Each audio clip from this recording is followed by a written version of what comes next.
উপস্থিত সকল গৌর গোবিন্দ অনুরাগী ভক্তবৃন্দ, সবার শ্রীচরণে আমার কোটি কোটি দণ্ডবৎ প্রণাম। এই মালদা জেলা বৈষ্ণব জগতের একটি শ্রদ্ধেয় জেলা। যারা মালদা জেলার ইতিহাস জানেন তারা সবাই জানেন যে মালদা জেলা এমন একটি ঘটনা ঘটেছিল যার জন্য বৈষ্ণব ইতিহাসে মালদা জেলার নাম একদম স্বর্ণাক্ষরে লেখা রয়েছে। কি সেই ইতিহাস? না সারা বাংলার প্রধানমন্ত্রী আর সারা বাংলার অর্থমন্ত্রী এবং তাদের এক ভাই বাংলার সেই যুগের সচিব মহাশয়, এই তিনজন একসঙ্গে শরণাপন্ন হয়েছিলেন চৈতন্য মহাপ্রভুর চরণে। তাই মালদা জেলার নাম সারা বৈষ্ণব ইতিহাসে উজ্জ্বল হয়ে রয়েছে। আমি এক্ষুনি যে সংস্কৃত শ্লোকটা বললাম, এই শ্লোকটা তাদেরই মধ্যে একজনের লেখা। যারা মালদায় বাস করতেন তখন, এখন না হয় মালদা আর 5টা জেলার মতন সাধারণ জেলা, হুগলি জেলা, হাওড়া জেলা, মেদিনীপুর জেলা যেমন সাধারণ জেলা। যে জেলার মধ্যে রাজধানী নেই আমি সেইটাকে সাধারণ জেলা বলছি। রাজধানীর তো একটা আলাদা ব্যস্ততা। রাজধানীর যেমন কলকাতা এখন রাজধানী পশ্চিমবঙ্গের, রাজধানীর একটা ব্যস্ততা আলাদা, রাজধানীর একটা সম্মান আলাদা। বর্তমানে বাংলার দুটো রাজধানী, একটা হচ্ছে কলকাতা আর একটা হচ্ছে ঢাকা। ঢাকা হচ্ছে পূর্ব বাংলার রাজধানী আর কলকাতা হচ্ছে বর্তমানে পশ্চিমবঙ্গের রাজধানী। কিন্তু যে যুগের কবিতা আমি বললাম, সেই যুগে গোটা বাংলাটা একটাই রাজ্য এবং তার রাজধানী হচ্ছে মালদা। এখন মালদার মানুষ ভাবতেই পারবে না যে এত বড় সম্মান তাদের কপালে একটা সময়ে ছিল, যে গোটা বাংলার মানুষকে এখানে আসতেই হতো, আর কিছু না হোক বিচারের জন্য আসতে হতো। যেমন কোনো কোর্টে কেস হলে লোকে কলকাতা হাইকোর্টে দৌড়ায়, তখন কি মালদা কোর্টে দৌড়বে? বড় কেস হলে কলকাতা হাইকোর্টে যেতে হবে, আরো বড় কেস হলে দিল্লিতে সুপ্রিম কোর্টে যেতে হবে। ঠিক তেমনি মহাপ্রভুর যুগে কোনো কেস কামারি হলে এই মালদায় সবাইকে ছুটে আসতে হতো, কারণ মালদা হচ্ছে রাজধানী। যে সময় চৈতন্যদেব জন্মগ্রহণ করেছেন তখন মালদা হচ্ছে বাংলার রাজধানী। তখন ঢাকাও খুব একটা গুরুত্বপূর্ণ ব্যাপার নয় আর কলকাতাও খুব একটা গুরুত্বপূর্ণ ব্যাপার নয়। কলকাতা তখন 3টে গ্রাম, কলকাতা, সুতানুটি আর গোবিন্দপুর, অতি সাধারণ গ্রাম। কিন্তু এখন রাজধানী হচ্ছে কলকাতা আর ঢাকা। মালদা এখন সাধারণ একটা জেলা যা আমের জন্য বিখ্যাত হয়ে আছে। কিন্তু মহাপ্রভুর যুগে এই মালদা জেলা রাজধানী বলে বিখ্যাত ছিল। সেই সময় মহাপ্রভুর কাছে এসে শরণাপন্ন হলেন। মহাপ্রভু যখন এলেন মালদায়, রাজধানীতে কেন এলেন? রূপ সনাতনকে কৃপা করবেন বলেই তিনি ছুটে এলেন মালদায়। এবং আশ্চর্য ব্যাপার, এই মালদা থেকে সরাসরি ওনার বৃন্দাবন যাওয়ার ইচ্ছা ছিল, কিন্তু সনাতন গোস্বামীর কথায় তিনি বৃন্দাবনে না গিয়ে আবার উল্টো দিকে উড়িষ্যা হয়ে তবে বৃন্দাবনে গেলেন। তাহলে আপনাদের এই মালদার যিনি তখনকার দিনে সারা বাংলার প্রধানমন্ত্রী সনাতন গোস্বামী, তার কথা শুনে মহাপ্রভু নিজের সিদ্ধান্ত পাল্টে ফেললেন। এটা ভাবা যায়? যাকে আমরা বলছি রাধা গোবিন্দের মিলিত তনু, শ্রীকৃষ্ণ চৈতন্য, যিনি একাধারে রাধা এবং কৃষ্ণ অর্থাৎ স্বয়ং ভগবান, সেই চৈতন্যদেবকে সনাতন বললেন যে আপনার ইচ্ছা যদি এই দিক দিয়ে যাওয়া, কিন্তু আপনি এদিক দিয়ে যাবেন না, আপনি ঝাড়খণ্ডের জঙ্গল হয়ে বৃন্দাবনে যান। তাহলে সনাতন গোস্বামীর কথা মতো মহাপ্রভু তার সিদ্ধান্ত বদলে দিলেন। এটা ভাবতে পারা যায় যে একজন অবতার পুরুষ, স্বয়ং ভগবান বলে যাকে হাজার হাজার মানুষ সম্মান করছে, পূজা করছে, সেই চৈতন্যদেব নিজের সিদ্ধান্ত রাখলেন না, সনাতনের সিদ্ধান্ত শুনে তিনি পথ পরিবর্তন করলেন। কেন? সনাতন গোস্বামী খুব সহজ যুক্তি দেখালেন। যে যুক্তিটা সনাতন দেখালেন সেটা হলো রাজনৈতিক অস্থিরতা। এখন বাংলা থেকে দিল্লিতে যাবার পথে বিভিন্ন জায়গায় ছোটখাটো যুদ্ধ বিগ্রহ হচ্ছে। এই সময় আপনার এই রাজধানীর রাজপথে না যাওয়াই ভালো। কোথায় কি ঝামেলা হয়ে যাবে, আপনি ভক্তবৃন্দ ছাড়াতে যেতে পারবেন না, শত শত ভক্ত আপনার সঙ্গে যাবে, কিছু একটা সমস্যা হতে পারে, আপনি এদিকে যাবেন না। কিন্তু এটা অতি সাধারণ যুক্তি। এইটা শোনার জন্য কিন্তু মহাপ্রভু যাননি। যে মহাপ্রভু কাজী সাহেবকে ভয় পায়নি নবদ্বীপে, তিনি রাজনৈতিক অস্থিরতার ভয়ে এই রাস্তা ছেড়ে জঙ্গলের রাস্তা হয়ে যাবেন?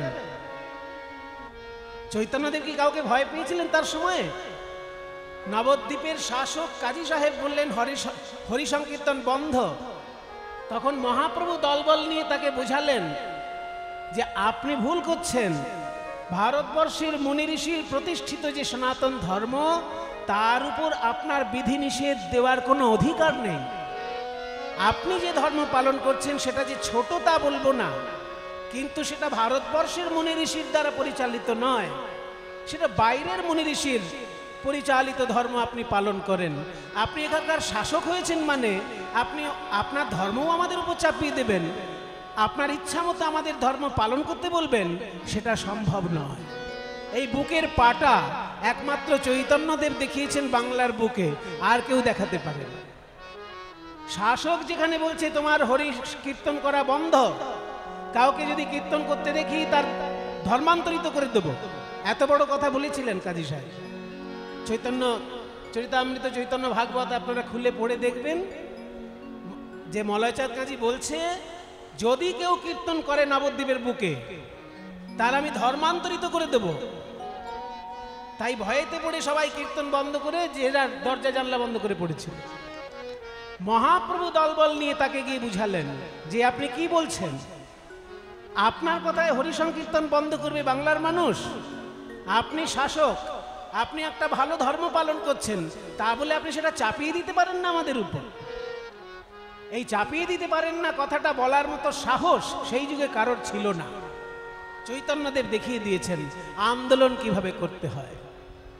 কাজেই যে চৈতন্য মহাপ্রভু কাজী সাহেবকে ভয় পায়নি নবদ্বীপে তার পাড়ায়, আর সেই চৈতন্যদেব রাজনৈতিক অস্থিরতার জন্য মালদা থেকে বৃন্দাবন যাবেন না, এটা কি হতে পারে?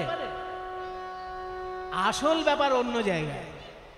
সনাতন গোস্বামী মনে মনে ভেবেছিলেন যে চৈতন্যদেব যদি রাজপথে বৃন্দাবনে চলে যান, তাহলে রাজপথের ধারে ধারে যারা বাস করে তারা গৌরাঙ্গ মহাপ্রভুকে কাছে পাবে।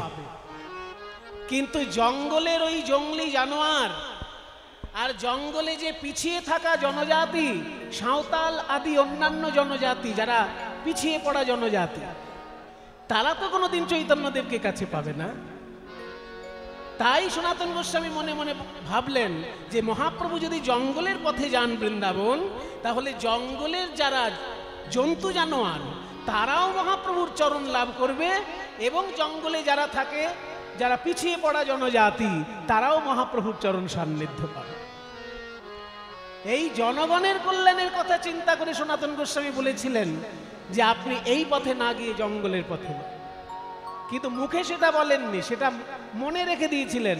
মুখে বলেছিলেন যে রাজনৈতিক অস্থিরতা চলছে, বাংলা থেকে দিল্লির পথটা রাজপথ, এখানে যখন তখন যুদ্ধ বিগ্রহ লেগে যেতে পারে, আপনি এই পথে না গিয়ে জঙ্গলের পথে যান। কিন্তু তিনি চেয়েছিলেন যে জঙ্গলের জঙ্গলি জানোয়ার তারা যেন মহাপ্রভুর কৃপা পায়, এবং জঙ্গলবাসী যারা তারা যেন মহাপ্রভুর কৃপা পায়। তাই মহাপ্রভু সনাতনের কথা অনুযায়ী এই মালদা থেকে সরাসরি বৃন্দাবনে না গিয়ে ঝাড়িখণ্ডের পথে জঙ্গলের মধ্যে দিয়ে বৃন্দাবনে গেছে। তাহলে আপনারা কতখানি ধন্য একবার নিজেদেরকে চিন্তা করুন যে সনাতন গোস্বামী পাদ মহাপ্রভুর সিদ্ধান্ত পাল্টে দিতে পারেন, মানে মহাপ্রভুর ইচ্ছাকে পরিবর্তিত করে দিতে পারেন। সেই সনাতন গোস্বামী এই মালদায় রাজার পাশে বসে রাজাকে বুদ্ধি দিতেন। সেই জন্য তো তিনি প্রধানমন্ত্রী, বাংলার প্রধানমন্ত্রী সনাতন গোস্বামী। তিনি যখন মন্ত্রিত্ব ত্যাগ করলেন চৈতন্য মহাপ্রভুর কৃপা পেয়ে, তিনি অনেকগুলি গ্রন্থ লিখেছিলেন। তার মধ্যে একটা গ্রন্থের নাম বৃহৎ ভাগবতামৃত। বইগুলো এখনো আমাদের ভাগ্য ভালো, অনেকগুলোই কিনতে পাওয়া যায়, দু একটা কিনতে পাওয়া যায় না, কিন্তু অনেকগুলোই কিনতে পাওয়া যায়। সনাতন গোস্বামীর লেখা বই। সনাতন গোস্বামীর লেখা বইয়ের মধ্যে একটা বই এর নাম হচ্ছে বৃহৎ ভাগবতামৃত। সেই বৃহৎ ভাগবতামৃত গ্রন্থ থেকে আমি এই শ্লোকটা আপনাদেরকে বললাম। এবার ব্যাখ্যা করে দেব। জয়তি জয়তি নামানন্দ রূপং মুরারে বিরমিত নিজ ধর্ম ধ্যানং পূজাদি যত্নং সকৃতপি পরিগীতাং মুক্তিদাং প্রাণিনাং পরময় অমৃত বেগং জীবনং ভূষণং। জয়তি জয়তি নামানন্দ রূপং মুরারে। সনাতন গোস্বামী বলছেন জয়তি জয়তি নামানন্দ রূপং মুরারে। মুরারির নামানন্দ রূপের জয় হোক, জয় হোক। বাংলা করলে দাঁড়াচ্ছে প্রথম লাইনটা, চারটে লাইন আছে এই কবিতায়। প্রথম লাইনটার মানে হচ্ছে মুরারির নামানন্দ রূপের জয় হোক, জয় হোক। দেখুন সংস্কৃত থেকে বাংলা করুন, জয়তি জয়তি মানে জয় হোক, জয় হোক। নামানন্দ রূপং মুরারে। মুরারে মানে মুরারির। মুরারিকে শ্রী বিষ্ণু, নারায়ণ বা কৃষ্ণ, যিনি মূর নামক দৈত্যকে বধ করেছিলেন, সেই নারায়ণকে বলা হয় মুরারি, শ্রীকৃষ্ণকেও বলা হয় মুরারি। তাই বলছে হরিনাম বা কৃষ্ণ নামের নামানন্দ রূপের জয় হোক। ভগবানের তো অনেক রূপ, তার মধ্যে নামানন্দ রূপটাও তার একটা রূপ। মজার ব্যাপার, কিন্তু বেশ রসের আস্বাদন শ্লোকটার মধ্যে। দেখুন বলছি ভগবানের রূপ কত রকমের। বলে ওই যে দেখছো বংশীধারী কৃষ্ণ দাঁড়িয়ে আছেন, এটা ভগবানের একটা রূপ। আবার তীর ধনুক নিয়ে যখন দাঁড়িয়ে আছেন রাম রূপে, সেটাও ভগবানের একটা রূপ। আবার যখন প্রহ্লাদকে রক্ষা করার জন্য, প্রহ্লাদের পিতাকে হত্যা করার জন্য অর্ধেকটা মানুষ অর্ধেকটা সিংহ রূপ ধারণ করেছেন, নরসিংহ রূপ ধরেছেন, ওটাও ভগবানের একটা রূপ। কিন্তু এগুলো ভগবানের মূর্ত রূপ। ভগবানের আবার অমূর্ত রূপও আছে, মানে মূর্তিময় রূপ এগুলো। এই রূপ ছাড়াও ভগবানের মূর্তিহীন রূপও আছে, মানে নিরাকার ভগবান, সেটাও ভগবানের একটা রূপ আছে। তবে সেটা নানা রূপে প্রকাশ পায়। যেমন নামানন্দ রূপ, ভগবানের নাম করে যখন আপনি আনন্দ পান, যে একটা নির্মল আনন্দ পান, ওটা আসলে ভগবানের একটা রূপ। ওটা আপনার হৃদয়ে আবির্ভূত হচ্ছে মাত্র। আপনি হরে কৃষ্ণ কৃষ্ণ কৃষ্ণ হরে হরে, হরে রাম রাম রাম হরে হরে, এটা যখন মন প্রাণ দিয়ে জপ করছেন, কেমন একটা আনন্দ পাচ্ছেন। এই আনন্দটার সঙ্গে আপনি অন্য কোনো আনন্দকে গুলিয়ে ফেলতে পারবেন না। ঠান্ডা, এই গরমকালে ঠান্ডা আইসক্রিম খেলে একটা আনন্দ হয়। এই গরমকালে ঠান্ডা থামস আপ বা স্প্রাইট বা কিছু একটা খেলে আনন্দ হয়, শরবত খেলে আনন্দ হয়, আমরস খেলে আনন্দ হয়। কিন্তু হরে কৃষ্ণ নাম জপের আনন্দের সঙ্গে সেটা মিলবে কি? যতই আপনি আমের রস খান, লেবুর রস খান, আইসক্রিম খান, যাই আনন্দ পান কেন, হরে কৃষ্ণ নাম জপ করে যে আনন্দটা আপনি পাচ্ছেন, ওই আনন্দটার সঙ্গে আপনি কোনো আনন্দকে মিলাতে পারবেন না। কারণ এই হরে কৃষ্ণ নাম জপের যে আনন্দটা, এটা ভগবানেরই একটা রূপ। তাই বলছে ভগবানের এই নামানন্দ রূপের জয় হোক, জয় হোক। আমি তাকে বুকের মধ্যে উপলব্ধি করছি। কৃষ্ণকে আমি গায়ে হাত বুলাতে পারবো না, কারণ অতখানি পুণ্য আমার করা নেই যে শ্রীকৃষ্ণ আমার কাছে আসবেন আর আমি তার গায়ে হাত বুলিয়ে দেব, বা আমি তার চরণ ধুলি নিয়ে মাথায় নেব, হবে না আমার দ্বারা। কিন্তু শ্রীকৃষ্ণ নাম জপ করে যে আনন্দটা পাওয়া, সেটা যদি ভগবানেরই একটা রূপ হয়, সেটা তো আমি উপলব্ধি করতে পারছি। আমার হৃদয়ের মধ্যে যে আনন্দটা হচ্ছে কৃষ্ণ নাম জপ করে, ওটা কৃষ্ণেরই একটা রূপ। সেই রূপটার নাম ভগবানের আনন্দ রূপ, নামানন্দ রূপ। ভগবানের প্রেমানন্দ রূপ আছে, ভগবানের নামানন্দ রূপ আছে। ওই নামানন্দ রূপটার জয় হোক। জয়তি জয়তি নামানন্দ রূপং মুরারে। ভালো কথা, একটা মূল জিনিস বুঝে গেলাম আমরা যে ভগবানের অনেক রূপ আছে, একটা মূর্তিমান একটা মূর্তিহীন। মূর্তিমান রূপ যেমন কৃষ্ণ, যেমন রাম, যেমন নরসিংহ, আর মূর্তিহীন রূপ যেমন নামানন্দ, প্রেমানন্দ, এগুলো ভগবানেরই রূপ। তো সেই রূপের আপনি জয়ধ্বনি দুবার দিলেন কেন? একবার বললেই তো মিটে যেত। জয়তি নামানন্দ রূপং মুরারে বললে ঝামেলা মিটে যায় না? এক কথা দুবার কেন বলছেন জয়তি জয়তি? আমরা এখন অনেক ব্যস্ত হয়ে গেছি, আমাদের এক কথা দুবার শোনার মতো সময় নেই। আর আপনিও তো পণ্ডিত মানুষ, আপনার কাছে কি কথা সস্তা যে এক কথা দুবার বলবেন আপনি? সনাতন গোস্বামীর কাছে কথা সস্তা নয়। তিনি বিরাট বড় পণ্ডিত, তিনি বিরাট বড় প্রধানমন্ত্রী, তার সময় নেই বেশি কথা বলার, কিন্তু তবুও তিনি দুবার বললেন জয়তি জয়তি। কেন দুবার? তার ব্যাখ্যা তার টিকাতে নিজেই করেছেন সনাতন, যে শ্রীকৃষ্ণের নামানন্দ রূপের দুবার জয়ধ্বনি কেন, সেটা ব্যাখ্যা হলো। এইবার বলছে শ্রীকৃষ্ণ নামের মহিমা কি না, বিরমিত নিজ ধর্ম ধ্যান পূজাদি যত্নম। শ্রীকৃষ্ণ নামে যদি কারোর নিষ্ঠা এসে যায়, তাহলে কৃষ্ণের পূজা যদি সে না করে তবু পাপ হবে না, কৃষ্ণের ধ্যান যদি সে না করে তবু পাপ হবে না, কৃষ্ণের তীর্থভূমিতে যদি সে না যায় তবু পাপ হবে না। সনাতন বলছেন, আর উনি বলছেন মানে সব শাস্ত্র ঘেটেই বলছেন। আমরা শ্রীকৃষ্ণের জন্মভূমি মথুরা, সেখানে দর্শন করতে গেলে পুণ্য হয় না? আর বেড়াতে যাব মনে করে, মথুরায় বেড়াতে যাব মনে করে যদি দীঘায় চলে যাই, মথুরায় না গিয়ে যদি দীঘায় যাই, সেটা পাপ হবে না? যে শ্রীকৃষ্ণের জন্মস্থানে বেড়াতে যাব ভাবলাম, না গিয়ে ঘুরিয়ে দিলাম আমার ট্যুর দীঘার দিকে, তাহলে তো আমার পাপ হয়ে গেল। কারণ ভগবানের জন্মস্থান দেখতে যাচ্ছিলাম, চলে গেলাম সমুদ্রে ঢেউ খেতে। সনাতন বলছেন, যদি কারোর হরি কৃষ্ণ নামে নিষ্ঠা থাকে, সে যদি কৃষ্ণের জন্মস্থান দেখতে নাও যায়, তাতে পাপ হবে না। বিরমিত নিজ ধর্ম ধ্যান পূজা আদি যত্নম। কৃষ্ণ বিষয়ক আলাদা ধর্ম যদি সে পালন না করে, পাপ নেই। কৃষ্ণকে নিয়ে যদি সে ধ্যান না করে, পাপ নেই। কৃষ্ণ যদি সে পুজোও না করে, পাপ নেই, যদি নামে তার নিষ্ঠা থাকে। তার সব থেকে বড় উদাহরণ কে না, হরিদাস ঠাকুর, যিনি প্রতিদিন 3 লক্ষ নাম জপ করতেন। মুসলমান পরিবারে জন্মগ্রহণ করা সত্ত্বেও কৃষ্ণ নামে তার এত রুচি যে প্রতিদিন 3 লক্ষ নাম জপ করতেন। আপনারা কোনোদিন শুনেছেন হরিদাস কোথাও কৃষ্ণ পূজা করছে? পুজোর ঘরে 8 ঘন্টা কাটালেন হরিদাস ঠাকুর, কোথাও পেয়েছেন? আমি তো পাইনি। কিংবা হরিদাস ঠাকুর এবার ধ্যানে বসলেন 3 ঘন্টা ধরে, পেয়েছেন কোথাও? নেই। কারণ তার নামে এত রুচি যে তাকে আলাদা করে ধ্যান করতে হয়নি, আলাদা করে পূজা করতে হয়নি, আলাদা করে অন্য কোনো পুণ্য অর্জনই করতে হয়নি। তাই সনাতন বলছেন বিরমিত, মানে বিরাম দিয়ে দিয়েছে, ছুটি।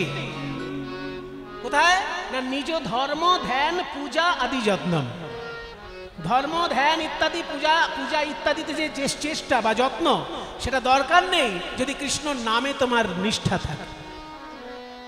এবার তৃতীয় পংক্তিতে বলছেন, সকৃদপি পরিগীতং মুক্তিদং প্রাণিনাং যৎ।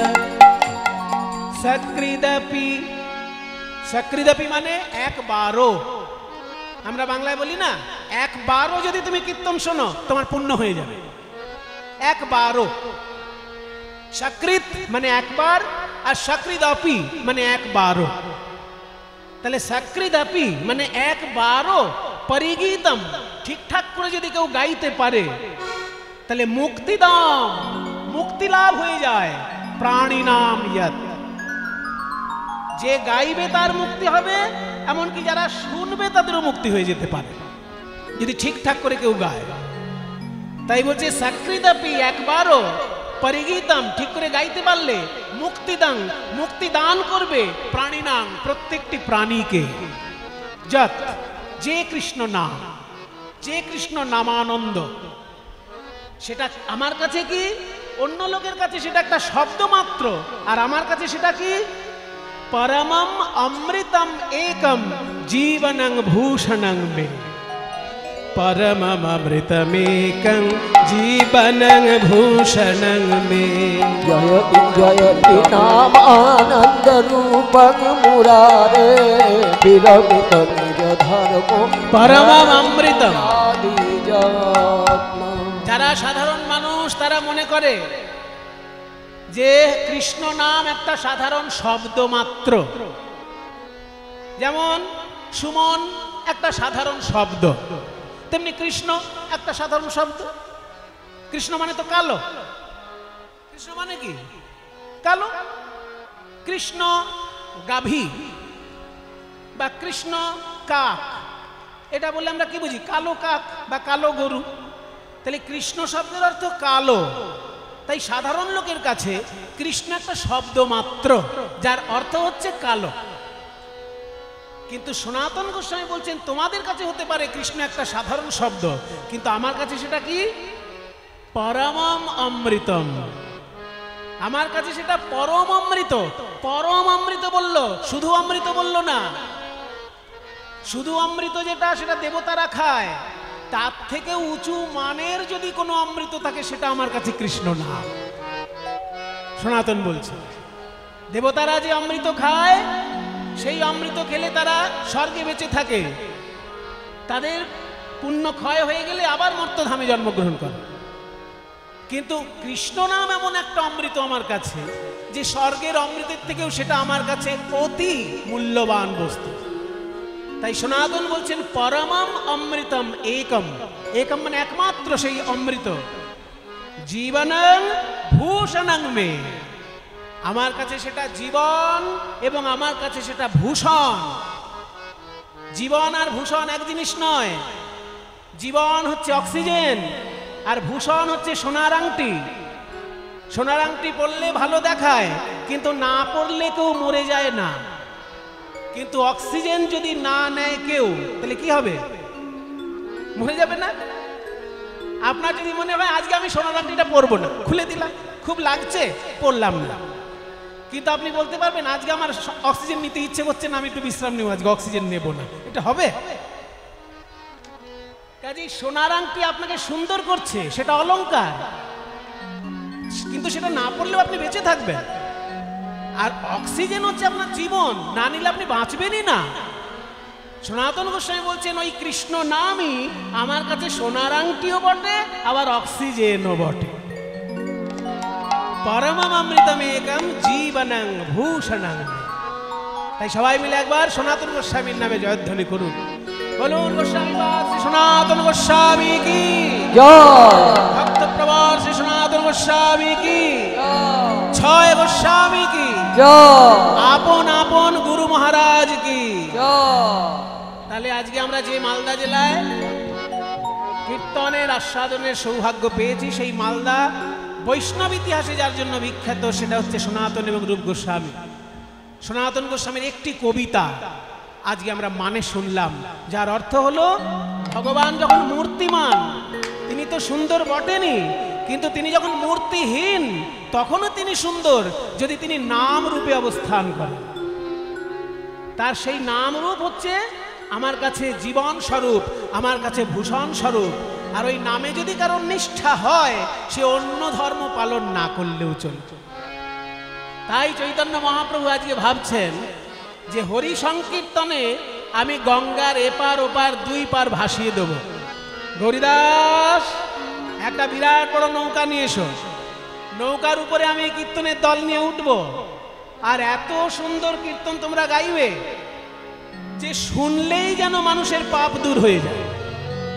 গাইলে তো জীবন ধন্য হবেই, কিন্তু শুনলেই যেন মানুষের পাপ দূর হয়ে যায়, এমন ভাবে হরিনাম করবে। এসো, একটা বিরাট বড় নৌকা নিয়ে এসো, আর একটা ঘোষণা করে দাও, আজকে আমার নৌকায় যারা পার হবে তাদের কাউকে পারের কড়ি দিতে লাগবে না। শুনুন শুনুন, আনন্দ সংবাদ, আনন্দ সংবাদ, আনন্দ সংবাদ। কি আনন্দ সংবাদ? সুসংবাদ, সুসংবাদ, সুসংবাদ। আজকের এই গঙ্গা তীরে খায়া ঘাটে যারা ওপারে যাবেন বা এপারে আসবেন বাহ। তাদের পারের কড়ি লাগবে না। পারের কড়ি লাগবে না তো আমরা সবাই যাব, সবাই উঠে পড়বো। ঢেরা পিটিয়ে দিয়েছে। আগেকার দিনে এটাকে বলে ঢেরা পেটানো। এখন যেমন নিউজ পেপারে নিউজ দেয়, তখন তো নিউজ পেপারের ব্যাপারটা ছিল না। একটা লোক রাখা থাকতো, সে এরকম ড্রাম পিটিয়ে পিটিয়ে পাড়ায় পাড়ায় বলে বেড়াতো আজকের খবরটা কি। এটাকে বলে ঢেরা পেটানো। তা ঢেরা পিটিয়ে দিয়েছে, যারা মহাপ্রভুর নৌকায় পার হবে তাদের পয়সা লাগবে না। আর বাঙালি মানুষ বিনা পয়সার খবর যদি পায়, দেখবেন সব থেকে বেশি ভিড় ওইখানে হয়। যদি আজকে পশ্চিমবঙ্গ সরকার বলে যে মালদা থেকে যে ট্রেনগুলো কলকাতায় যাবে কাউকে টিকিট কাটতে হবে না, বিনা টিকিটে সবাই কলকাতায় যেতে পারবে, ট্রেনে আপনি আর উঠতে পারবেন? তখন কাজ না থাকলেও লোকে ট্রেনে উঠে বসে থাকবে, যেহেতু পয়সা লাগছে না, যাই একটু কলকাতায় গিয়ে হাওড়ার ব্রিজ দেখে আসি, তাই না? সেই জন্য বিনা পয়সার খবর শুনলে সবাই ছুটে আসে। যেই মহাপ্রভু ঘোষণা করে দিয়েছেন পয়সা লাগবে না, একেবারে কাতারে কাতারে লোক এসে নৌকা ভরিয়ে গেল। কিন্তু আশ্চর্য ব্যাপার, হাজার হাজার মানুষ নৌকায় বসেছে, মহাপ্রভু কারোর দিকে তাকিয়ে গান গাইছেন না, একজন মাত্র ভাগ্যবান ভক্তের দিকে তাকিয়ে গান গাইছে। কে সেই ভাগ্যবান ভক্ত? এই হাজার হাজার লোক, কিন্তু গান গাইছেন মহাপ্রভু একজন মাত্র ভক্তের দিকে তাকিয়ে। কে সে ভাগ্যবান? পদকর্তা বলছেন, প্রিয় গদাধর সঙ্গে ওই পুরবর ভোসরঙ্গে, ওই প্রিয় গদাধর সঙ্গে পুরবর ভসরঙ্গে। প্রভু আমার, প্রভু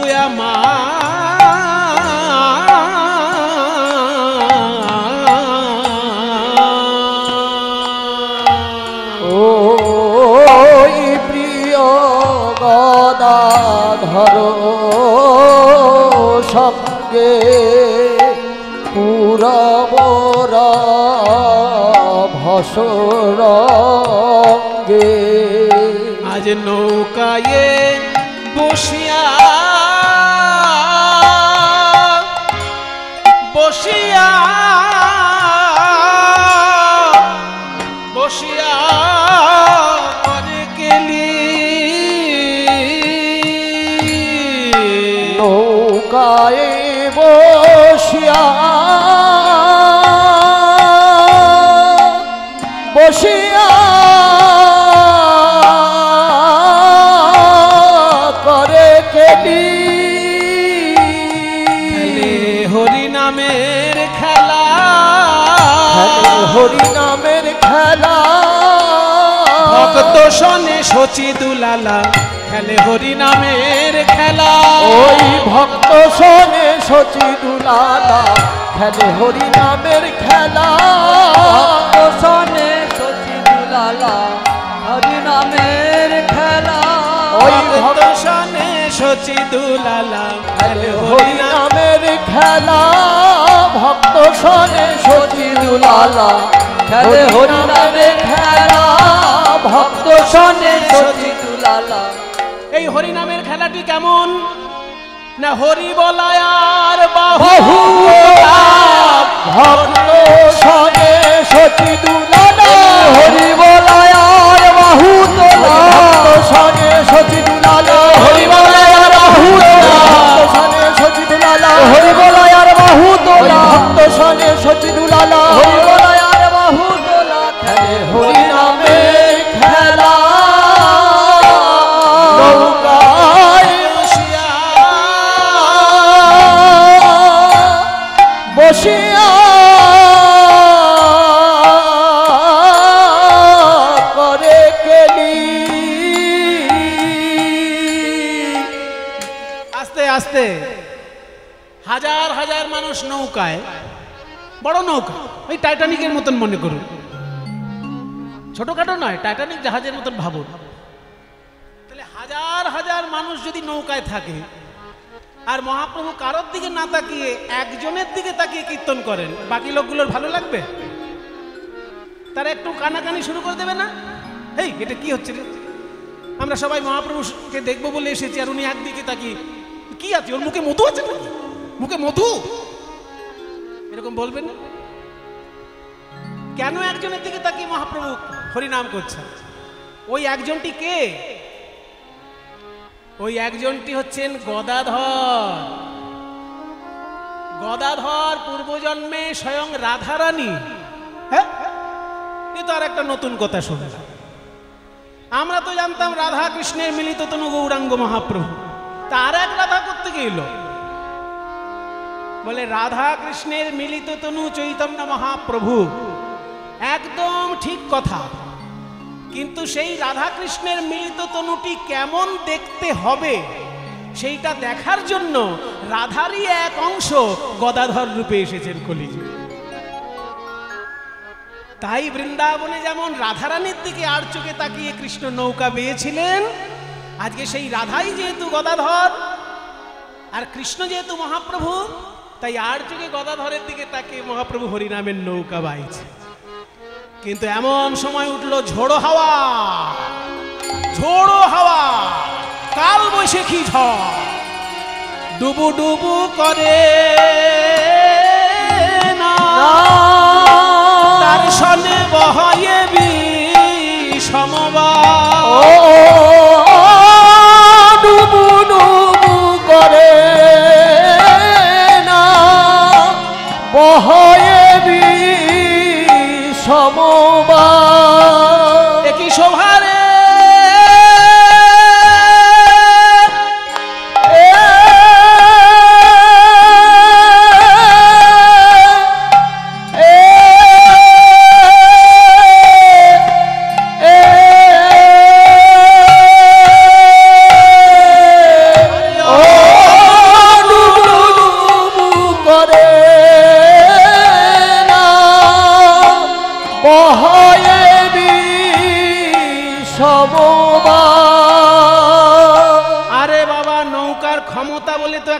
আছে। নৌকা যদি 100 লোকের নৌকা হয় আর সেখানে বিনা পয়সার লোভে যদি 200 লোক চেপে পড়ে, নৌকাটার অবস্থা কি হবে? 100 লোকের নৌকা কিন্তু বিনা পয়সায় পার হবে শুনেছে, গাদা গাদা লোক ঠাসাঠাসি করছে, তাহলে নৌকোর কি অবস্থা হবে? ডুবু ডুবু করে না। আর সেই সময় উঠল আবার বৈশাখী ঝড়, বহয়ে বিষমবার, লোকে ভয় পাচ্ছে। মহাপ্রভুর উদ্বেগ হবার কথা যে এতগুলো লোকের প্রাণ নিয়ে টানাটানি না হয়, কিন্তু মহাপ্রভুর উদ্বেগ কোথায়? দেখি হাসে গোরা বনমালী, দেখি হাসে, দেখি হাসে গোরা বনমালী।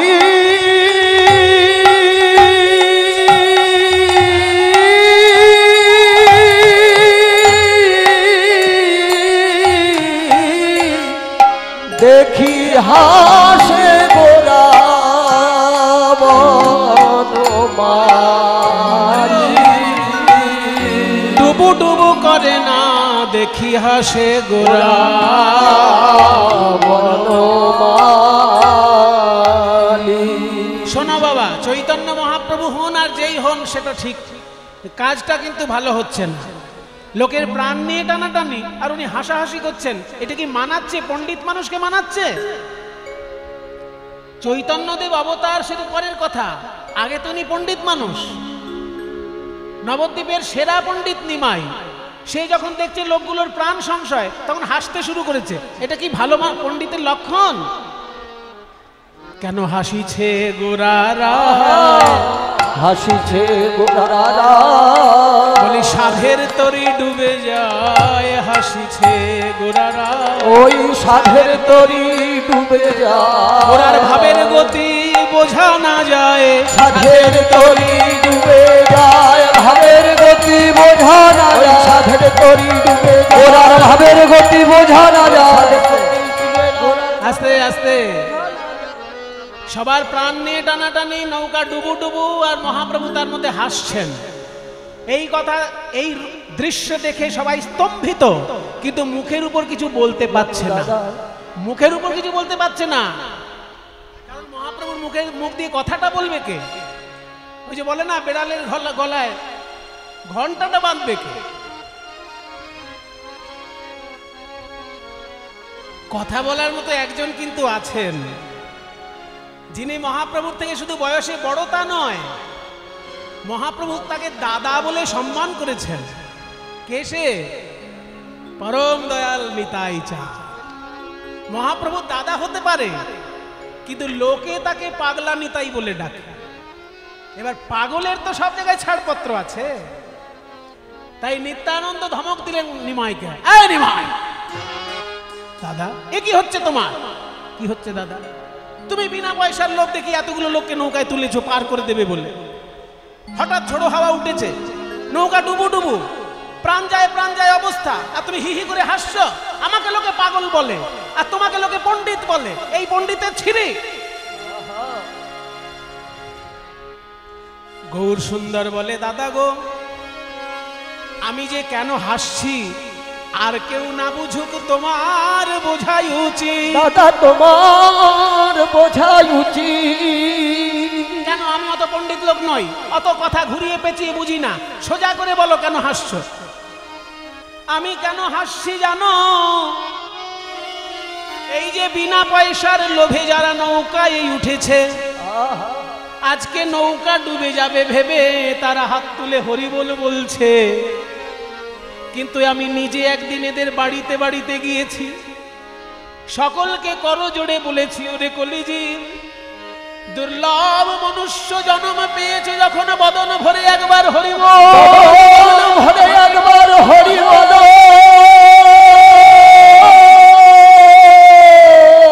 ভাগবতের সপ্তম স্কন্ধে প্রহ্লাদ কি বলেছে জানো? বলেছে, কৌমারে আচরেত প্রাজ্ঞ ধর্মান ভাগবতানিহ দুর্লভং মানুষং জন্ম তদপি অধ্রুবম অর্থদম। যেহেতু এই মনুষ্য জন্ম দুর্লভ কিন্তু পরমার্থ সাধক, তাই বাল্যকাল থেকেই হরিনাম বলা উচিত। তোমরা বাল্যকাল থেকে বলো নাই, তাতে দুঃখ নাই, এখনো তো সময় আছে ভাই, বদন ভরে হরি বলো। আমি সকলের কাছে করজোড়ে বিনয় করে বলেছি, হরি বলো, হরি বলো, হরি বলো। কিন্তু সেদিনকে আমার শাস্ত্র যুক্তি শুনেও কেউ হরি বলে নাই। আজকে বিনা পয়সার লোভে তারাই যখন নৌকায় এসেছে, নৌকা ডুবে যাবে ভেবে প্রাণের ভয়ে তখন হরিবোল বলছে। আমার তাই হাসি পেয়েছে, আমার তাই হাসি পেয়েছে। এরা প্রাণের ভয়ে হরি বলছে, তাই হাসি পেয়েছে। এরা প্রাণের ভয়ে হরি বলিছে, তাই হাসি পেয়েছে। এরা প্রাণের ভয়ে হরি বলেছে। যেদিন পায়ে ধরেছি কেউ বলে না, প্রাণের ভয়ে হরি বলিছে। পায়ে ধরেছি কেউ বলে না, ভয়ে হরি বলিছে। পায়ে ধরেছি কেউ বলে না, ভয়ে হরি বলিছে। পায়ে ধরেছি কেউ বলে না, ভয়ে হরি বলিছে। পায়ে ধরেছি কেউ বলে না, ভয়ে হরি বলিছে। তাই হাসি পেয়েছে, দেখি হাসে গোরা বনমালী। তাহলে নৌকায় যারা উঠেছে আগে জীবনে হরিবোল বলেনি মশাই, কিন্তু যেই দেখছে নৌকায় জল উঠে আসছে তখন ভাবছে যদি একবার হরি বললে প্রাণটা বেঁচে যায়। হরি বাবা, হরি বাবা, হরি বাবা, হরি বল, হরি বল, হরি বল, হরি বল। প্রাণের ভয়ে হরি বল বলছে। গৌর সুন্দর বলছে, আমার তাই হাসি পেয়েছে। দূর থেকে যারা দেখছে তাদের অবস্থাটা কি? মনে করুন আপনাদের চোখের সামনে যদি একটা নৌকা ডুবি ঘটনা ঘটে, আপনারা কি করবেন? নদীর পাড়ে দাঁড়িয়ে কেউ তো মজা দেখবেন না। যারা ভালো সাঁতার জানে তারা তাড়াতাড়ি নেমে পড়বে, দু চারজনকে যদি টেনে বাঁচাতে পারে। আর যারা সাঁতার জানে না তারা নদীর ধারে দাঁড়িয়েই হাত তুলে ভগবানকে ডাকবে, হে ঠাকুর তুমি ওদেরকে রক্ষা করো, ওদেরকে রক্ষা করো। তাই মহাপ্রভুর নৌকা ডুবে যাচ্ছে মনে করে গঙ্গার দুই পারে কাতারে কাতারে মানুষ দাঁড়িয়েছে, তারাও হাত তুলে হরি বল বলছে যাতে মানুষগুলো বেঁচে যায়। ঘন ঘন হরি বলে কেহ করে উত্তরণ, ঘন ঘন হরি বল কেহ করে উত্তরণ, হরি বল হরি বল হরি বল। ঘন ঘন হরি বল কেহ করে দুকুলে নদী আর লোক দেখে, দুকুলে নদী আর লোক দেখে, দুকুলে নদী আর লোক দেখে। এবার যারা দেখছে তাদের মধ্যে আবার কেউ কেউ আছে মহাপ্রভুকে ভালোবেসে ফেলেছে। যারা মহাপ্রভুকে ভালোবাসতো তারা শুধু যে পুরুষ মানুষ তা নয়, যারা নবদ্বীপের রমণীকুল তারাও তো ভালোবাসতো, মুখে কোনোদিন বলতে পারতো না, নিজেদের মধ্যে আলোচনা করত। তাদের মধ্যে কয়েকজন বলছে ওই দেখ কি সুন্দর মানিয়েছে আমাদের নিমাইকে। ও পণ্ডিত মানুষ, সংস্কৃত শ্লোক ব্যাখ্যা করে ছাত্রদের কাছে, শুনতে ভালো লাগে, কিন্তু এত সুন্দর নৌকোও চালাতে পারে। ভুবন মোহন নাইয়া দেখিয়া বিবশ ওই ভুবন মোহন নাইয়া দেখিয়া বিবশ হইয়া, যুবতী ভুলিল লাখে লাখে, যুবতী ভুলিল লাখে লাখে। গৌরাঙ্গ সুন্দরের এই হরিনামের নৌকায় জগৎ উদ্ধারণ লীলা দেখে, সুরধুনির দুই তীর আলো করে যত নদিয়া কুলকামিনী, তারা নিজেদের মধ্যে বলা বলি করছে ওরে সজনী আমরা এমন নাবিক দেখি নাই, আমরা এমন নাবিক দেখি নাই, জনমিয়ে নবদ্বীপে এমন নাবিক দেখি না, ওই জনমিয়ে নবদ্বীপে এমন নাবিক দেখি নাই, এমন নাবিক আছে বলেও শুনি নাই, এমন নাবিক দেখি এমন না, নাবিক আছে বলে শুনি নাই, এমন নাবিক দেখি নাই, এমন নাবিক আছে বলেও শুনি নাই, যার নাম নিলেই পার এমন হয়, নাবিক আছে বলেও শুনি নাই, নাম নিলেই পার হয়, আছে বলেও শুনি নাই, যার নাম নিলেই পার হয়, নাবিক আছে বলেও শুনি, যার নাম নিলেই পার, নাবিক আছে বলেও শুনি, যার নাম নিলেই পার হয়। যুবতী ভুলিল লাখে লাখে, কোন নাবিক যদি কাউকে পার করে তবে সে পার হয়, কিন্তু এমন নাবিক জীবনে দেখিও নি আর শুনিও নি যার নাম মুখে বললেই ভবনদী পার হওয়া যায়। এ তো আশ্চর্য নাবিক রে বাবা, নাবিকের নাম মুখে বললেই ভবনদী পার। তাই জগজন চিতচোর তিনি শুধু নাবিক রূপে দেখা দিচ্ছেন তা নয়, এই যে জগজন চিতচোর গৌর সুন্দরম, জগজন চিতচোর গৌর সুন্দরম, যা করে তাহাই পর দেখো, জগজন চিতচোর গৌর সুন্দরম, যা করে তাহাই পর দেখো, যা করে তাহাই পরতেখো। পরতেখো মানে প্রত্যক্ষ। এমন নয় যে গল্পটা বলছে এটা শুধু 500 বছর আগে, ওই একইভাবে চৈতন্যদেব এখনো আমাদেরকে ভবনদী পার করছে। সে লীলায় আজও তো ঘটে ভাই, লীলা আজও তো ঘটে ভাই, লীলা করে নদের নিমাই আজও তো ঘটে ভাই, লীলা নদের নিমাই আজও তো ঘটে ভাই, যে লীলা করে নদের নিমাই আজও তো ঘটে যে ভাই, লীলা করে নদের নিমাই আজও তো ঘটে ভাই, অদ্যাপি হো সেই লীলা করে গোরারায়, কোন কোন ভাগ্যবানে দেখিবারে পায় আজও তো ঘটে ভাই, লীলা আজও তো ঘটে ভাই, ভাগ্যবানে দেখতে পায় আজও তো ঘটে ভাই, ওই ভাগ্যবানে দেখতে পায় আজও তো ঘটে ভাই, যা করে তাহাই পরতেখো, যা করে তাহাই পর দেখো। এত সুন্দর পদটি যিনি রচনা করেছেন তার নাম রামানন্দ দাস। সবাই মিলে একবার হাত জোড় করুন তার উদ্দেশ্যে। কহে দিন রামানন্দে এহে নয়ানন্দ, আর কহে দিন রামানন্দে এহে নয়ানন্দ করে, কহে দিন রামানন্দে এহে নয়ানন্দ, আর কহে দিন রামানন্দে এহে নয়ানন্দ কন্দে, কহে দিন রামানন্দে এহে নয়ানন্দ, ওই কহে দিন রামানন্দে এহে নয়ানন্দ কন্দে, কহে দিন রামানন্দে এহেন আনন্দ কন্দে। কন্দ মানে মূল, আনন্দের মূল আমার গৌর হরি, কিন্তু সেই লীলারস আস্বাদনে বঞ্চিত রহিনু মই একো। আর কহে দিন রামানন্দে এহে নয়ানন্দ কন্দে, বঞ্চিত রহিন মুই একো। তাহলে আমরা মহাপ্রভু কিভাবে নৌকায় আমাদের মতো হতভাগ্য জীবকে উদ্ধার করলেন আমরা দেখলাম। এইবার চলুন বৃন্দাবনে গিয়ে দেখব প্রাণ গোবিন্দ কেমন করে নৌকার উপর ব্রজগোপীদেরকে পার করলেন। রে মনা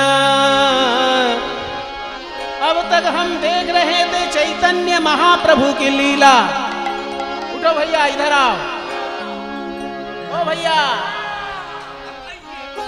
अब तक हम देख रहे थे महाप्रभु की लीला, कैसे नाव पे भक्तन को पार करने लगे। अब हम देखेंगे वृंदावन में, जमुना में, कैसे भगवान श्याम सुंदर एक नाव पे गोपियन को पार करते हैं। चलो मन गंगा यमुना तीर, चलो गंगा यमुना तीर, चलो मन गंगा यमुना तीर, चलो मन गंगा यमुना तीर, चलो मन यमुना तीर, यमुना तीर, यमुना तीर, गंगा यमुना निर्मल पानी, गंगा यमुना निर्मल पानी, निर्मल पानी, निर्मल पानी, निर्मल पानी में नहाने से क्या होता? यमुना के निर्मल पानी में नहाने से शीतल होता शरीर।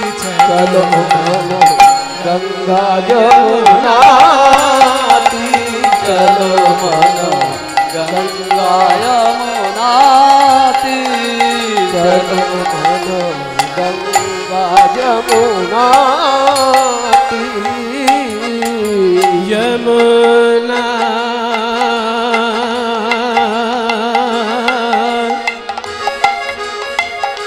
यमुना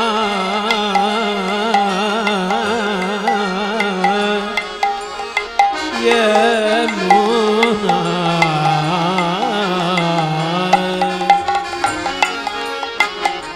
जो भगवान यमुना के किनारे में खड़े हैं, उनको देखने में कैसे हैं? वे देखने में कैसे हैं? मोर मुकुट पीतांबर शोहे, मोर मुकुट पीतांबर शोभे, मोर मुकुट पीतांबर शोभे, मोर मुकुट पीतांबर शोभे, मयूर मुकुट पीतांबर शोभे, पीतांबर शोहे, पीतांबर शोभे, कुंडल कानों में कुंडल झलक रहे हैं, कुंडल झलकत हीर। चलो गंगा यमुना तीर, चलो मन गंगा यमुना तीर, चलो मन गंगा यमुना तीर, चलो मन गंगा यमुना तीर, चलो मन गंगा यमुना तीर। এত সুন্দর ভজনটি আমাদেরকে গঙ্গার তীর থেকে যমুনার তীরে নিয়ে যাচ্ছে।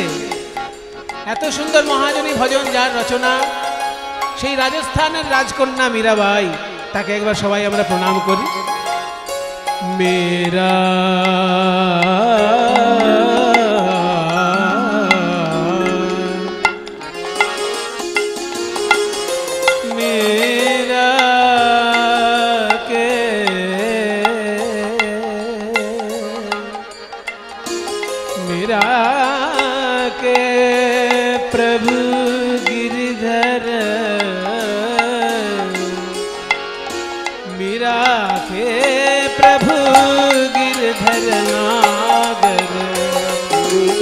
के प्रभु गिरिधर नाग, गिरिधर नाग, गिरिधर नाग, गिरधर नागर गिरधर नागर गिरधर नागर अरे मीरा के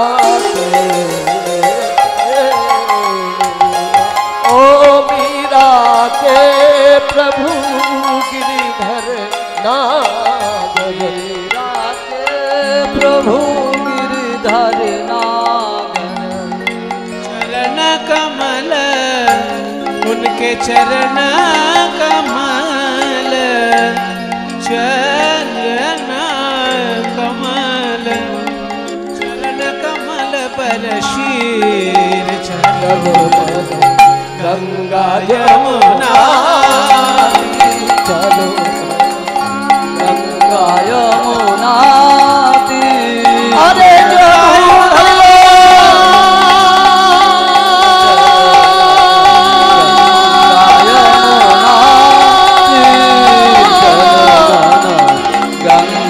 यमुना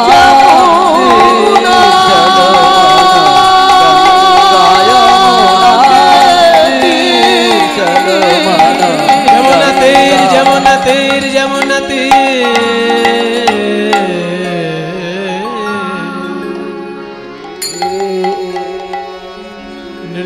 निर्देहमाद्यं सुलभं सुदुर्लभं प्लवं सुकल्पं गुरुकर्णधारम्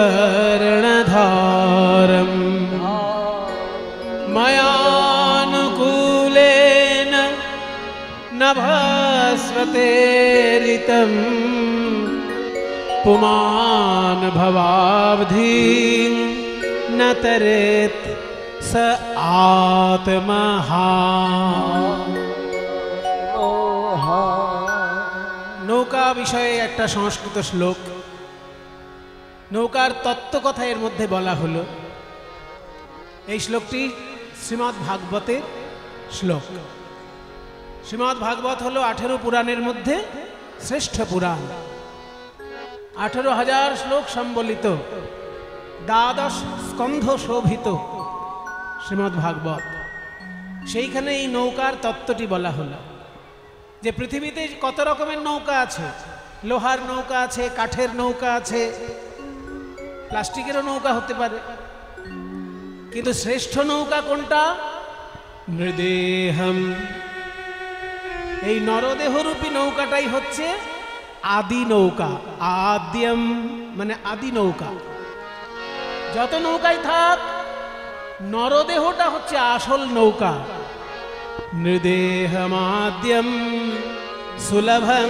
সুদুর্লভং প্লবং প্লবং মানে প্লব শব্দের কথা অর্থ হচ্ছে ভেলা কিন্তু এখানে প্লব মানে নৌকা এই নরদেহটা হচ্ছে কেমন নৌকা আদি নৌকা কিন্তু সুলভ এবং সুদুর্লভ একসঙ্গে সুলভং সুদুর্লভম বলছে কোন নৌকা সুলভ আবার দুর্লভ একসঙ্গে হয় সুলভ আর দুর্লভ মানে সাদা আর কালো পুরো উল্টো ব্যাপার না সাদা হয় সাদা নয় কালো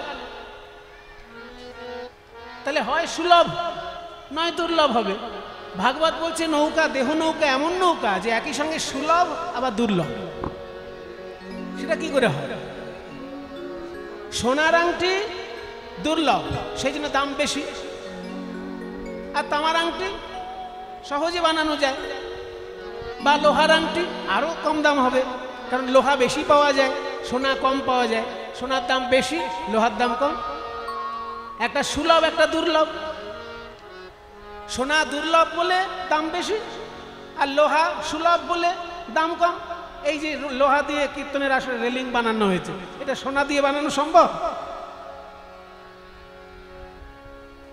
মানে সবাই যদি আমরা মাথার ঘাম পায়ে ফেলি তবু তো হবে না। তাহলে সোনা হচ্ছে দুর্লভ, সেই জন্য তার দাম বেশি, আর লোহা হচ্ছে সুলভ, ওই জন্য তার দাম কম। তো ভাগবত বলছে নরদেহ নৌকা একই সঙ্গে সুলভ আবার দুর্লভ। কি করে হয় সুলভ আবার দুর্লভ? বলছে নরদেহ নৌকা দুর্লভ কেন জানো? 84 লক্ষ জন্ম আর 84 লক্ষ বার মৃত্যু হবার পরেই নরদেহ জন্ম পাওয়া যায়। 84 লক্ষ বার জন্মাতে হবে, 84 লক্ষ বার মরতে হবে, তারপরে নরজন্ম, ওই জন্য দুর্লভ। স্থাবরং লক্ষ বিংশতি নবলক্ষাশ্চ জলজা কৃমিণাং রুদ্রলক্ষাশ্চ দশলক্ষাশ্চ অন্ডজা ত্রিংশ লক্ষং পশুনাং চ চতুর্লক্ষাশ্চ মানবাঃ। যদি বলা হয় চতুর্লক্ষাশ্চ বানরা, তাহলে 84 লক্ষ জন্মের পর মানব জন্ম। একটু পাঠান্তর আছে, বানর না মানব। যদি বলা হয় মানবা, তাহলে মানব জন্ম 84 লক্ষ জন্মের মধ্যেই। আর যদি লাস্টে শেষ 4 লক্ষ বানর কথাটা ধরা হয়, তাহলে 84 লক্ষ জন্মের পরে মানব জন্ম। যাই হোক, 80 লক্ষ তো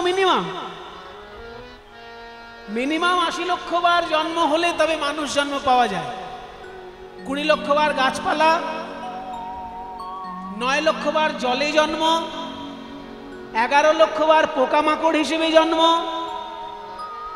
10 লক্ষ বার ডিমের মধ্যে জন্ম, আর 30 লক্ষ বার পশু জন্ম, তারপর মনুষ্য। মানে 80 লক্ষ যদি আগে ধরেন, তাহলে 80 লক্ষ বার যদি জন্মের পর যদি মানব জন্ম হয়, গাছপালা জন্ম হচ্ছে 20 লক্ষ বার। স্থাবরং লক্ষ বিংশতি নবলক্ষাশ্চ জলজা, জলজ প্রাণী মানে মাছ, চিংড়ি, কাঁকড়া, এসব আমরা একবার করে হয়ে গেছি। ওই জন্য 9 লক্ষ বার হচ্ছে জলে জন্ম, 11 লক্ষ বার পোকামাকড় আমরাই হয়েছি, 10 লক্ষ বার ডিমে, ডিমের মধ্যে শুধু পাখি হয় না, ডিমের মধ্যে আবার গিরগিটি টিকটিকিও হয়, সাপও হয়। ডিমের মধ্যে কি শুধু পাখি হয়? সাপও তো হয় ডিমের মধ্যে, গিরগিটিও হয় ডিমের মধ্যে। ওই জন্য অন্ডজ প্রাণী, আমরা জন্ম নিয়েছি ডিমের মধ্যে। স্থাবরং লক্ষ বিংশতি নবলক্ষাশ্চ জলজা কৃমিণাং রুদ্রলক্ষাশ্চ দশলক্ষাশ্চ 10 লক্ষ বার জন্ম নিয়েছি ডিমের মধ্যে। তারপর পশু জন্ম পেয়েছি 30 লক্ষ বার, তবে তো মনুষ্য জন্ম। তাহলে দুর্লভ এই কারণে যে এতবার ঘুরে আসতে হচ্ছে। তাহলে সুলভ কি করে? বলছে সুলভ যদি সাধু গুরু বৈষ্ণবের কৃপা হয় তাহলে সুলভ হয়ে যেতে পারে। কিরকম? মনে করুন একটা গাছের নিচে বসে সাধক সাধনা করেছেন, যেমন হরিদাস ঠাকুর বকুল গাছের নিচে বসে জপ করতেন। সেই বকুল গাছ এখনো পুরীধামে আছে, আপনারা গেলে দেখতে পাবেন, সিদ্ধ বকুল বলা হয় তাকে। তাহলে ওই রকম কোনো সাধক যদি গাছের নিচে বসে তপস্যা করে, আর সেই সাধক যদি গাছটাকে বলে দেয় যে ওরে বৃক্ষ, আমি তোর ছায়ায় বসে তপস্যা করেছি, তুই আমাকে রক্ষা করেছিস, বজ্র বিদ্যুৎ রৌদ্র এই সমস্ত কিছু থেকে তুই আমাকে রক্ষা করেছিস, তাই আমি তোকে আশীর্বাদ করি, আগামী জন্মে তুই যেন নানা জন্ম ঘুরে না এসে মনুষ্য রূপে জন্মগ্রহণ কর আর হরি ভজন কর। যদি সাধক একবার বলে দেয়, তাহলে ওই গাছটাকে কিন্তু আর 80 লক্ষ জন্ম ঘুরে আসতে হবে না, পরজন্মেই সে মনুষ্য হয়ে যেতে পারে। ওই জন্য বলা হলো সাধু গুরু বৈষ্ণবের কৃপা হলে সুলভ, আর তা না হলে দুর্লভ। নির্দেহমাদ্যম সুলভং সুদুর্লভং প্লবং সুকল্পং গুরু কর্ণধারম। এত সুন্দর নরদেহরূপী নৌকা সুন্দর করে সাজিয়ে দিয়েছেন ভগবান আমাদেরকে। কিন্তু এই দেহ নৌকা যদি ভালো হয়, কান্ডারি যদি ভালো না হয়, তাহলে নৌকা ঠিক চলবে? তা নরদেহ যদি নৌকা হয়, কান্ডারিকে ভাগবত বলছেন গুরু কর্ণধারম। গুরুদেব হচ্ছেন কান্ডারি। আমাদের দেহটা যদি নৌকা হয়, তাহলে গুরুদেব হচ্ছেন কাণ্ডারি, তিনি আমাদেরকে যেমন পরিচালনা করবেন আমরা সেইভাবে এগিয়ে যাব। বলছে গুরুদেবের কৃপা ছাড়া কিছু প্রাপ্তি হয় না। এটা একটা সুন্দর কাহিনী আছে, ছোট্ট গল্প। গুরুদেবের কৃপা ছাড়া হয় না। বিবেকানন্দ একবার বলছে রামকৃষ্ণদেবকে যে আচ্ছা ঠাকুর, গুরু ধরার কি দরকার? লোকে তো তপস্যা করলেই সিদ্ধি লাভ করবে, সাধনা করলে সিদ্ধি লাভ করে, তাহলে আবার মাঝখানে একজনের এজেন্সি ধরার কি দরকার? গুরুর কি দরকার মাঝখানে? তখন বলছে শোন, গুরুর শক্তিতে সাধনার শক্তি বেড়ে যায়। কিরকম? বলে ওই দেখ নৌকা, গঙ্গায় একটা তখন বিরাট বড় স্টিমার যাচ্ছে, মানে এখন যেগুলো লঞ্চ, ব্রিটিশ যুগে সেগুলো স্টিমার বলা হতো, স্টিম মেশিনে চলতে বলে স্টিমার। তো সেই লঞ্চ একটা যাচ্ছে গঙ্গার মাঝখান থেকে, আর সেই লঞ্চের সঙ্গে একটা ছোট ডিঙি নৌকা বাঁধা আছে। যদি লঞ্চে কোনো বিপদ হয় তাহলে ডিঙি নৌকায় লোকে রক্ষা পাবে, এই জন্য একটা ছোট ডিঙি নৌকা সঙ্গে যাচ্ছে, বেঁধে দেওয়া আছে লঞ্চের সঙ্গে। ডিঙি নৌকাটা তো কাউকে দাঁড় বাইতে হচ্ছে না, লঞ্চ যেমন যাচ্ছে তার সঙ্গে বাঁধা আছে বলে ডিঙি নৌকাটা আপনি এগিয়ে যাচ্ছে। তো এইবার রামকৃষ্ণ বলছে, হ্যাঁ রে নরেন, নৌকা চালিয়ে যদি চন্দননগর যেতে হয় কতক্ষণ লাগবে, আর লঞ্চে যদি চন্দননগর যায় কতক্ষণ লাগবে? বলছে লঞ্চে গেলে আধ ঘন্টায় পৌঁছে যাবে, আর নৌকা চালিয়ে যেতে গেলে 4 ঘন্টা লাগতে পারে। বলে আচ্ছা, আমি যদি ডিঙি নৌকাটাকে লঞ্চের সঙ্গে বেঁধে দিই তাহলে ডিঙি নৌকাটার কতক্ষণ সময় লাগবে? বলে তো সহজ ব্যাপার, ডিঙি নৌকা যখনই লঞ্চের সঙ্গে বেঁধে দেওয়া হবে তখন তো সে লঞ্চের গতিতে এগিয়ে যাবে, আধ ঘন্টায় পৌঁছে যাবে চন্দননগর। বলে ওইটাই আমি তোকে বোঝাতে চাইছি এতক্ষণ, যে ডিঙি নৌকা যদি নিজের শক্তিতে যায় তাহলে 4 ঘন্টায় গিয়ে পৌঁছবে চন্দননগর, কিন্তু যখনই লঞ্চের সঙ্গে বেঁধে দেওয়া হবে সেটাকে আধ ঘন্টায় এগিয়ে চলে যাবে। ঠিক তেমনি সাধক যদি নিজের সাধনায় সিদ্ধি লাভ করতে চায়, কবে সিদ্ধি লাভ হবে তার ঠিক নয়, ঠিক নেই, কিন্তু গুরু করুণার সঙ্গে যদি তার যোগ থাকে তাহলে গুরুর শক্তিতে শক্তিমান হয়ে সে এগিয়ে চলে যেতে পারে। গুরু কর্ণধার, তাই ভাগবত বলল দেহ যদি নৌকা হয় গুরুদেব হচ্ছে কর্ণধার। এবার বলছে নৌকাও ভালো, কাণ্ডারিও ভালো, কিন্তু বাতাস উল্টো দিকে বইছে, নৌকা ভালো যাবে? বাতাস উল্টো দিকে বইলে তো নৌকা ভালো যাবে না। তাই ভগবান বলছেন, এই শ্লোকটা ভগবানের মুখের শ্লোক, ওই জন্য বলছেন ময়া আমার দ্বারা, ময়া মানে আমার দ্বারা, অনুকূলেন নভস্বতে ঋতম, আমি কৃপারূপী অনুকূল বাতাস দিয়ে দিয়েছি, আমার কৃপার বাতাস কখনো তোমাদের প্রতিকূলে বইবে না। তোমরা যদি 1 পা এগিয়ে যাও ভজন জগতে, আমার কৃপা হাওয়ায় আরো 10 পা তোমাদের এগিয়ে নিয়ে চলে যাবে। তাই ভগবান বলছেন আমার কৃপারূপী বাতাস আমি আরো অনুকূলে বইয়ে দিলাম যাতে তোমাদের নৌকা এগিয়ে যায়। তাহলে 3টে সুযোগ আমরা পেয়েছি। 1 নম্বর নরদেহরূপী উত্তম নৌকা, 2 নম্বর গুরুরূপী উত্তম কর্ণধার, 3 নম্বর ভগবানের কৃপারূপী অনুকূল বাতাস। এত সুযোগ সুবিধে পেয়েও যদি আমাদের এই দেহ নৌকা আমরা সংসার সাগর পার না হই তাহলে আমাদেরকে কি বলবে? ভাগবত বলল আত্মঘাতী নতরেত, যদি কেউ পার না হয় তিনি আত্মহা, আত্মঘাতী। 3টে সুযোগ আমি দিয়ে দিলাম, তবুও যদি ভবসাগর কেউ পার না হয় তাহলে সে আত্মঘাতী, ডুবে মরল সংসার সাগর। নৃদেহমাদ্যম সুলভং সুদুর্লভম প্লবং সুকল্পং গুরু কর্ণধারম ময়ানুকূলেন নভস্বতে ঋতম পুমান ভবাব্ধিং নতরেত স আত্মহা। আজকে বিকেল বেলায় প্রাণ গোবিন্দ চিন্তা করছেন, আমি আগে একটুখানি ধন্যবাদ জানিয়ে নিই এই দেবীপুর কীর্তন কমিটির ভক্তবৃন্দকে, বিশেষ করে আমাদের অশোক কাকা মহাশয় এবং সুখেন দা, কলকাতা পুলিশের দায়িত্বশীল চাকরি করার মধ্যেও তিনি বারবার খবর নেন এবং বারবার ভালোবেসে যোগাযোগ রাখেন।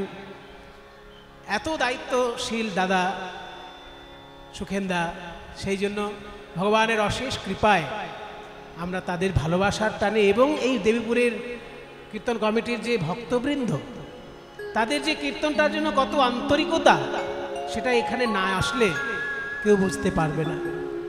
এমনি মূলত মালদা জেলার গোটা ব্যাপারটাই কীর্তনের প্রতি এখানে একটা মানুষের আলাদা টান আছে। আমি বহু বছর ধরে মালদা জেলার বিভিন্ন গ্রামে গান করেছি। যেটা সব থেকে বড় জিনিস আমার চোখে লেগেছে সেটা হচ্ছে হিন্দু মুসলমান মিলিতভাবে কীর্তনের অনুষ্ঠানে সহযোগিতা করেন সর্বত্র। সম্প্রীতি আমাদেরকে শিখাতে হয় না, কীর্তনের আসরে আসলে সম্প্রীতি আপনা আপনি শিক্ষা লাভ হয়ে যায়। আমি দেখেছি এক জায়গায় পরানপুরে যখন কীর্তন করতাম, পরানপুর বলে আছে না পাশে, ওইখানে যখন কীর্তন করতাম, কীর্তন চলতে চলতে ঝমঝম করে বৃষ্টি নামতো। তাতে হিন্দু মুসলমান সবাই হাত তুলে নাচছে কীর্তনের মধ্যে, যে বৃষ্টি হচ্ছে, কীর্তনের জন্য বৃষ্টি হচ্ছে বলে আমাদের চাষাবাদ খুব ভালো হবে, আমাদের সকলেরই মঙ্গল হবে। কীর্তন শুধু হিন্দুদের অনুষ্ঠান নয়, আমাদের সকলের অনুষ্ঠান। এই যে ব্যাপারটা, এটা সারা পৃথিবীর লোকের শিক্ষা নেওয়া দরকার যে বাংলার কীর্তন বা ভারতবর্ষের সঙ্গীত শুধু কোনো সাম্প্রদায়িক সঙ্গীত নয়, এটা সম্প্রীতির সঙ্গীত। সকলে মিলে মিশে এই সঙ্গীতকে ভালোবেসেছে, এখনও তার উদাহরণ বাংলার বুকে আমরা দেখতে পাচ্ছি। তাই দেবীপুরের ভক্তগণ এত আন্তরিকভাবে কীর্তনের অনুষ্ঠান করেন। এই সুন্দর মন্দিরটি আপনারা তৈরি করেছেন, আরও কিছু কিছু এখানকার অনেক কাজ বাকি আছে। যখনই এই দাদারা সহযোগিতার জন্য আপনাদের কাছে যাবেন, এই মন্দিরের জন্য, এই মন্দিরের মাঠের জন্য, এই উৎসবের জন্য যখন যেমন পারবেন আপনারা পূর্ণ সহযোগিতা সবাই করবেন। আর আমি আমার অন্তর থেকে এই কমিটির সবাইকে কৃতজ্ঞতা জানাই। আর আপনাদের যারা কীর্তন শুনছেন মন দিয়ে, সকলের চরণে আমার ভুলুণ্ঠিত প্রণাম জানাই। তাহলে যে ভাগবতের শ্লোক আমরা শুনলাম, আসল কথাটা কিন্তু শুনে নিলাম যে নরদেহ হলো নৌকা, গুরু হচ্ছে কাণ্ডারি, আর কৃপারূপী অনুকূল বাতাস বইছে, আমাদের শুধু দড়িটা খুলে দিতে হবে। নৌকা যদি দড়ি দিয়ে বাঁধা থাকে পাড়ের সঙ্গে, তাহলে যাবেন না। কাণ্ডারি আছে, নৌকা আছে, বাতাস আছে, শুধু দড়ি দিয়ে বাঁধা আছে, নোঙর করা আছে, নোঙর। এই নোঙরটাকে খুলে দিতে হবে। সেটা কি না, মায়ার বন্ধনে আমরা সবাই অষ্টপাশ, 8 রকমের দড়ি দিয়ে আমাদের নৌকাটা বাঁধা আছে না। ঘৃণা, লজ্জা, ভয়, মান, কুল, শীল, জাতি, অভিমান, এই 8 রকমের দড়ি 8 দিক দিয়ে আমাদের নৌকাটাকে নোঙর করে রেখেছে। ওই জন্য নৌকা এগোচ্ছে না। শুধু নোঙরগুলো যদি আমরা একবার কেটে দিতে পারি বা খুলে দিতে পারি, ওই কৃপার বাতাস আমাদেরকে ঠেলে নিয়ে চলে যাবে, গুরু কর্ণধার আমাদেরকে এগিয়ে নিয়ে যাবে। তাই দড়িগুলোর নাম হলো ঘৃণা, লজ্জা, ভয়, মান, কুল, শীল, জাতি, অভিমান। পূর্ব, পশ্চিম, উত্তর, দক্ষিণ, ঈশান, অগ্নি, নৈঋত, বায়ু, 8 দিকে 8টা দড়ি বাঁধা এই নৌকা। সেগুলো ছিন্ন করতে পারলেই আমরা ভবনদী পার হয়ে যাব। ভগবান শ্রীকৃষ্ণ বিকালবেলায় একটা নতুন ঘটনা ভাবছেন যে আমি আজকে একটা নৌকার উপর ব্রজগোপীদেরকে পার করব, আর মজা করে বলবো যে তোমরা দধি দুগ্ধ বিক্রি করো, কিন্তু খাজনা দাও না, পয়সা দাও না, পারের কড়ি আমাকে দেবে তবে পার করব, নইলে যমুনার জলে সবাইকে ডুবিয়ে দেবে। এই রসিকতা করার জন্য গোবিন্দ আমার বিকেল বেলায় শ্রীরাম সুদাম বলছে, শ্রীরাম তোরা আছিস তো, গরু বাছুর দেখছিস তো, তাহলে গরু বাছুর তোরা দেখে রাখ, আমি একটু যমুনার তীরে চললাম।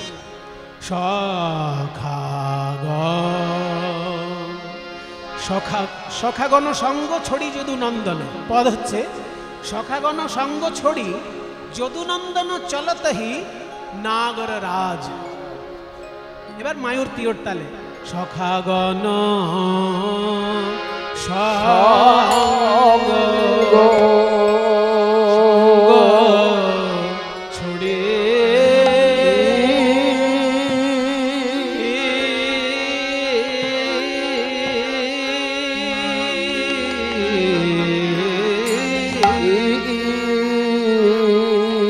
সখাগণ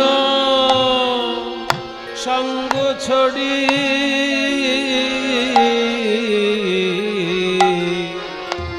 ছড়ি যদু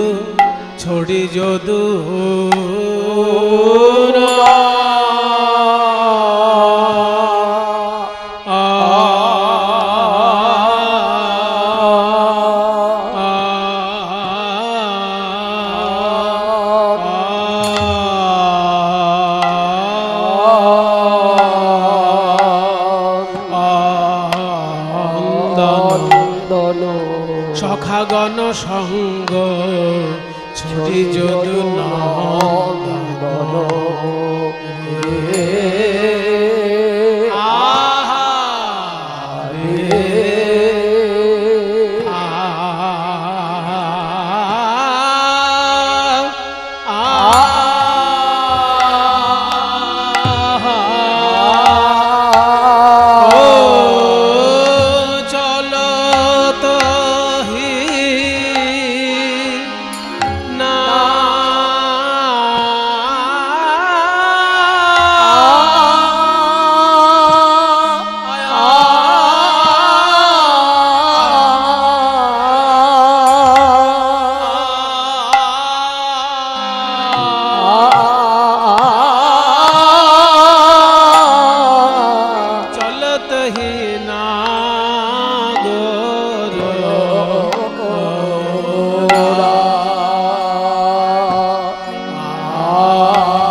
অধরে মুরলি লয়ে নাগর আমার চলিল রে অধরে মুরলি লয়ে নাগর আমার চলিল রে যায় রে কত ভঙ্গি করে চলিল রে কত ভঙ্গি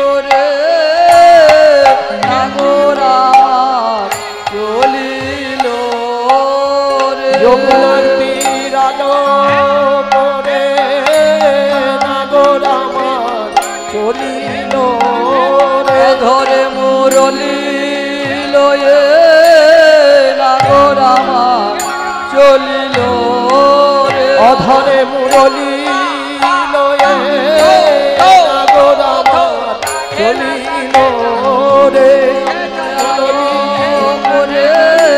নাগর আমার চলিল রে যমুনা তীরালো করে নাগর আমার চলিল রে যমুনা তীরে আলো করে নাগর আমার চলিল রে যমুনা তীরালো করে নাগর আমার চলিল রে অধরে মুরলি লয়ে নাগর আমার চলিল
যদুনন্দন চলত হি নাগর রাজ। কিভাবে যাচ্ছেন গোবিন্দ? বলছেন রাধারানী, মহাভাব স্বরূপিণী রাধারানীকে হৃদয়ে চিন্তা করে মনোরথে চলেছেন গোবিন্দ। সোনার রথে নয়, কাঠের রথে নয়, মনোরথে। ভাবিনি মনোরথে চলল বিপিন পথে, ভাবিনি মনোরথে চলল বিপিন পথে, ভাবিনি মন আরে ভাবিনি মনোরথে, ভাবিনি মনোরথে, ভাবিনি মনোরথে, ভাবিনি মনোরথে, ভাবিনি মনোরথে, ভাবিনি মন রথে চলল বিপিন পথে, সাধিতে মনোরথ কাজ রে। শ্যাম নাগর আমার সাধি কত ভঙ্গি করে চলে, ভঙ্গি করে চলিল রে সাধি কত ভঙ্গি করে চলি, যমুনার মনোবাসনা পুরাইতে কত ভঙ্গি করে চলি, যমুনার মনোবাসনা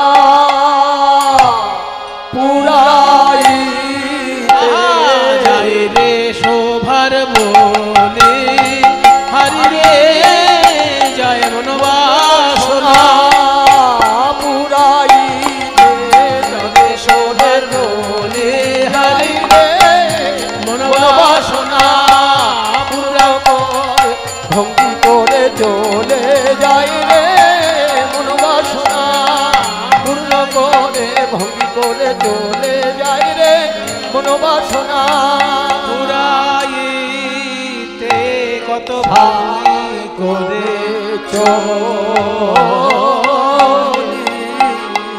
ভঙ্গি করে চলিল রে